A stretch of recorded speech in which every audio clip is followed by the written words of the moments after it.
इनकलाब जिंदाबाद। भगत सिंह। वे मुझे मार सकते हैं लेकिन मेरे विचारों को नहीं।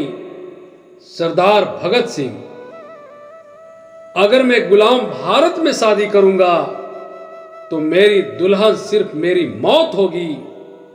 किसी और के मांग में सिंदूर भरने का मुझे हक नहीं है। शहीद ए आजम भगत सिंह। नमस्कार। आज 28 सितंबर है, सरदार भगत सिंह की जयंती।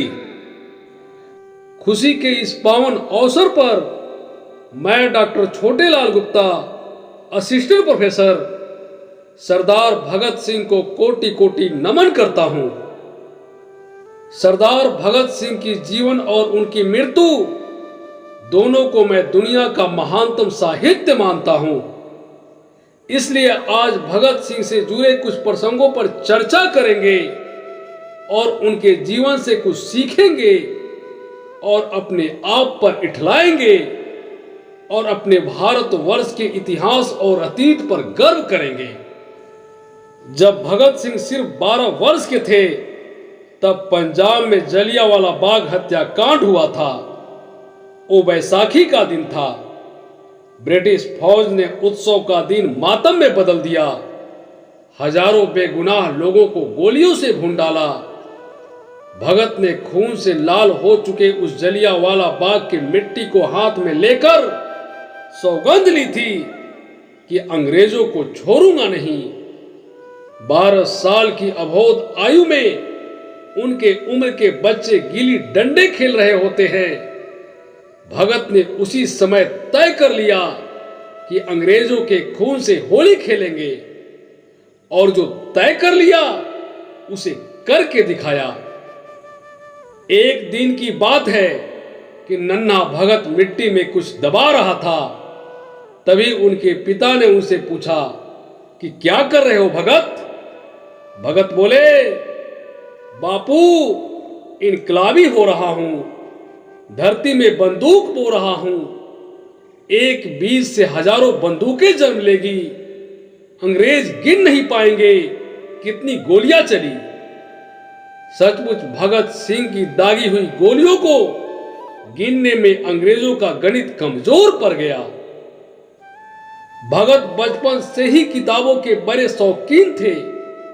महापुरुषों की कहानियां, क्रांतिकारियों के बारे में पढ़ना उन्हें खास तौर पर पसंद था। जब वे बड़े हुए तो अपने पढ़ने का दायरा भी बढ़ा लिया। भगत किसी एक विचारधारा के नहीं थे। वे हर तरह के विचारधारा के साहित्य पढ़ा करते थे।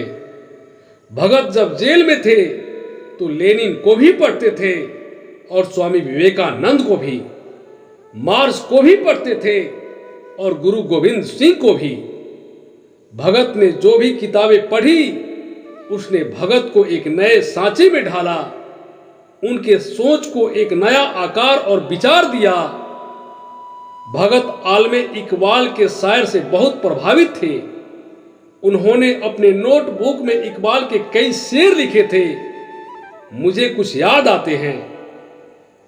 मैं उनकी महफिले इशरत से कांप जाता हूं जो घर को फूंक कर दुनिया में नाम करते हैं। खुद को कर बुलंद इतना कि हर तकदीर से पहले खुदा बंदे से खुद पूछे, बता तेरी रजा क्या है। भगत बहुत हैंडसम थे, गबरू जवान सरदार। कॉलेज में लड़कियां उन पर जान छिड़कती थी। और ऐसा भी नहीं था कि भगत खुद रोमांटिक नहीं थे। कभी मोहब्बत के सवाल पर पंडित चंद्रशेखर आजाद से कहा था, पंडित जी, आज हमारे पास मोहब्बत के लिए वक्त नहीं है। इस जिंदगी में तो आजादी के सिवा किसी और से इश्क नहीं होगा, लेकिन अगला जन्म मिला तो सिर्फ एक ही काम करेंगे, सारी उम्र इश्क करेंगे, मोहब्बत करेंगे। ये वही भगत थे जिनके बारे में उनके यार कहते थे कि भगत विरह के गीत सुनकर, दर्द भरे नगमे सुनकर रो पड़ते थे। इससे साफ स्पष्ट होता है कि भगत के सीने में भी एक धड़कता हुआ दिल था, लेकिन वे ये भी जानते थे कि आजादी की राह में किसी भी दिन उनका अंत हो सकता है। फिर उसका क्या होगा जिसको वे अपने पीछे रोते बिलखते छोड़ जाएंगे। यही सोचकर भगत ने कभी शादी नहीं की, अपनी शादी के कई प्रस्ताव ठुकरा दिए। इससे उनके माता पिता बहुत दुखी हुए थे। लाहौर सेंट्रल जेल, भगत सिंह अपनी बैरक में कैद हैं। फांसी का हुक्म सुनाया जा चुका है। तारीख नजदीक आती जा रही है। अंग्रेज अफसर उनसे मिलने आते हैं, कहते हैं माफी मांग लो भगत, जान बच जाएगी। चिट्ठी लिख दो ब्रिटिश हुकूमत को, कह दो कि तुम अपने किए पर शर्मिंदा हो और हम भूल जाएंगे कि तुमने असेंबली हॉल में बम फेंका था, सैंडर्स की हत्या की थी। भगत ने अंग्रेज अफसरों की बात मानकर ब्रिटिश सरकार को चिट्ठी तो लिखी। क्या लिखा था उस चिट्ठी में? उस चिट्ठी में भगत ने लिखा था कि मैं ब्रिटिश सरकार से अपील करता हूं कि मुझे फांसी न दी जाए, क्योंकि फांसी अपराधियों को दी जाती है और मैं तो क्रांतिकारी हूं और भारत माता का सिपाही हूं। मुझे भरे चौराहे पर गोली मार दी जाए।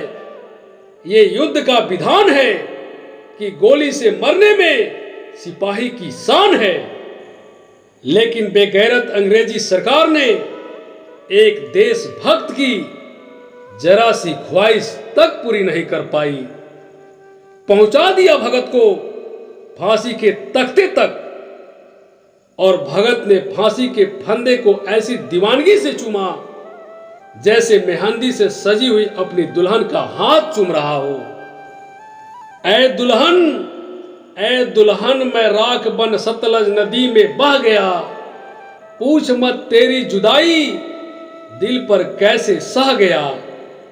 मुझे शहादत की खुशी पर जाते जाते दुख भी है, हाय आजादी तेरा घूंघट उठाना रह गया।